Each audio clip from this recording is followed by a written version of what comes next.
Nous allons voir ensemble maintenant le cas d'une extraction-implantation immédiate avec un soulevé sinus par voie cristale à l'aide de forêt densa. Il s'agit d'une patiente de 62 ans en bon état de santé générale, rien à signaler au niveau de son examen extra-oral. Elle ne découvre pas au sourire, quoique on voit légèrement la 16, mais pas de problème pour la patiente de rester quelques mois sans sa couronne.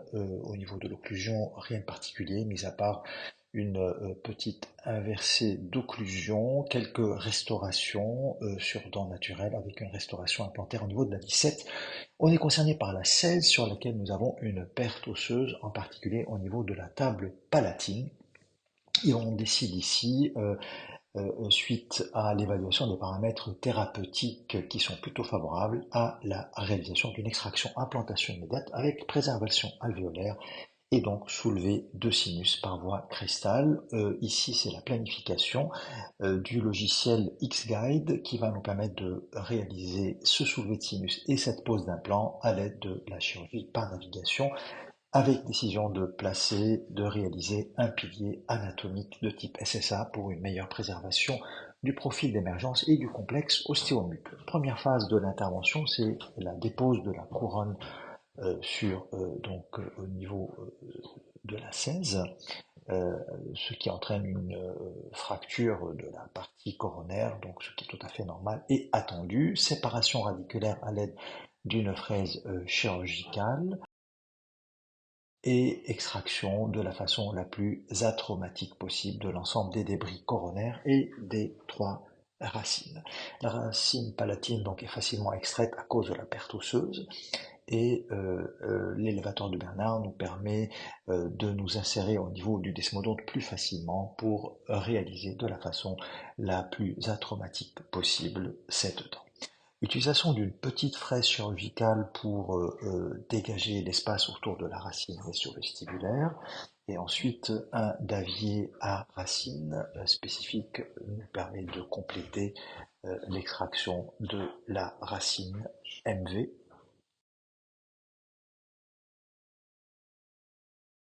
Les autres débris radiculaires sont extraits aussi avec le plus de minutie possible. Curtage de la lésion palatine manuellement puis mécaniquement, irrigation à la bétadine. Cette fraise boule diamantée va permettre aussi de désépithélialiser le sulcus au niveau de toute sa périphérie. Et on peut ainsi voir cette extraction pratiquement terminée euh, et préservation de la meilleure façon possible du profil d'émergence, mais aussi des tissus mous et des tissus durs. Le forage se commence par le forêt de démarrage et ensuite on va passer les différents forêts densa de diamètre croissant avec une vitesse de 600 tours minute, mais dans le sens inverse des aiguilles d'une montre et sous irrigation.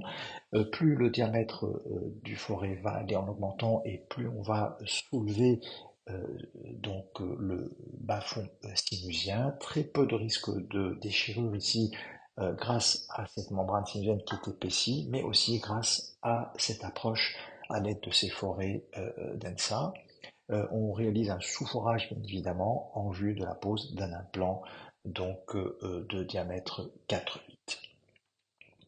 Nous constatons une perte osseuse comme déjà visualisé sur les images 3D d'une partie de la table osseuse vestibulaire, mais que l'on compensera probablement à l'aide du comblement de l'os allogénique.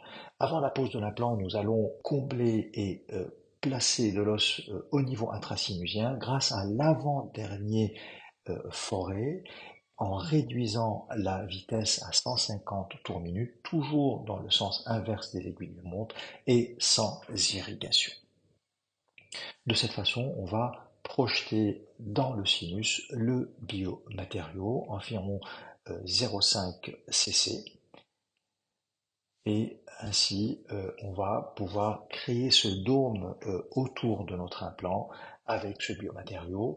Une autre approche aussi, pour certains, se fait sans biomatériau, mais pour notre part, nous préférons toujours apporter un biomatériau pour préserver et créer un volume autour de la partie apicale. Voilà notre implant placé avec une bonne stabilité primaire. Nous sommes à 4 mm de la gencive marginale et mise en place de la vis de couverture pour pouvoir réaliser notre comblement sans prendre de risque de projeter des particules à l'intérieur donc de notre implant.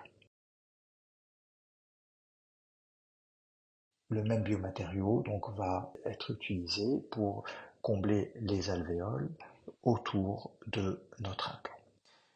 Nous arrivons à la confection du pilier anatomique. Donc nous avons des piliers préfabriqués en pic que l'on va positionner de façon à avoir donc cette partie qui permet de réaliser une empreinte optique que nous voyons ici sur la tête de ce pilier du côté vestibulaire. Le bonding est placé avant la mise en place de ce pilier en bouche pour éviter sa contamination avec les fluides intrabuccaux. Il est polymérisé à l'extérieur de la bouche, puis une fois mis en place, on va rajouter les différentes couches de composite pour atteindre le niveau de la gencive marginale tout en épousant ce profil festonné entre les parties vestibulaires, palatines et interproximales. Donc on les rajoute par petites couches pour donc s'assurer de la polymérisation de cette épaisseur de composite et ensuite à l'aide d'une fraise diamantée, nous allons régulariser ce composite par rapport au niveau de la gencive marginale. Une fois déposé, nous connectons notre pilier sur la réplique pour pouvoir mieux le manipuler et nous complétons les parties manquantes à l'aide du même composite fluide, puis pour ensuite finaliser sa mise en forme. Nous évitons de retoucher, vous voyez cette partie concave en pic qui est biocompatible pour donc la préserver, et la partie composite, elle est sur la partie la plus coronaire pour épouser donc la gencive marginale, et nous tentons d'avoir une épaisseur minimale de 2 mm en périphérie pour pouvoir soutenir la gencive marginale.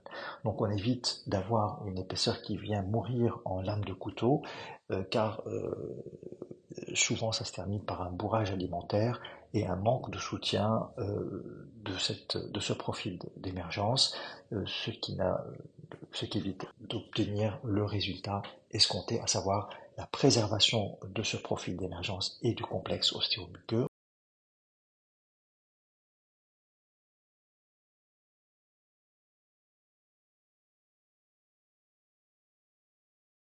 On voit ici donc une radiographie de contrôle post-opératoire et au bout de 4 mois, nous donnons le feu vert pour la réalisation de la couronne d'usage, et on voit ici la belle préservation osseuse autour du col implantaire et du léger soulevé de sinus par voie crestale.